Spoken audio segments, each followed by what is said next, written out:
स्वार्थापायी उजाडिली हिरवी वनराई, कत्तलीने तुझ्या धरणी झाली लाही लाही.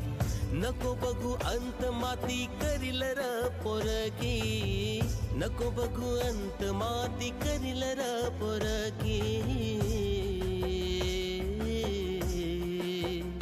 एक झाड लाव. नमस्कार, निरीक्षक मित्र सचिन बाळासाहेब कडूस. जागतिक पर्यावरण दिनाच्या हार्दिक शुभेच्छा. आज आपण जिल्हा परिषद प्राथमिक शाळा सरवळा कासार या ठिकाणी आज आलेलो आहोत.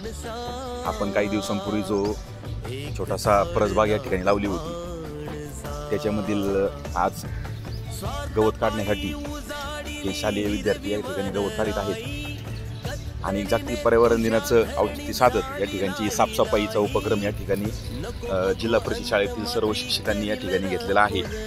आणि त्याचबरोबर एक मोहगणीचे जे झाड आहे, ते झाडाचं वृक्षारोपण देखील आज जागतिक पर्यावरण दिनाचं औचित्य साधून या ठिकाणी होणार आहे. आपण पाहू शकता इकडे छोटे छोटे झाडं देखील आलेले, पण त्यांना छोटी छोटी फळं देखील आले. पेरू झाडाला सुद्धा फळं आलेली आहेत. आणि हे जे सुट्टीमध्ये जे गवत झालं होतं, हे गवत काढण्याचं काम आज या संपूर्ण शालेय विद्यार्थ्यांच्या माध्यमातून होत आहे. आणि भविष्यात ही परसबाग, ही जी फळबाग आहे, ही शालेय विद्यार्थ्यांनाच यातील फळे खाण्यासाठी होईल. आणि एक आदर्श परसबाग अशीच यापुढे अनेक जिल्हा परिषद शाळेत हा उपक्रम राबवा, असंच आजच्या या व्हिडिओच्या माध्यमातून सांगतो.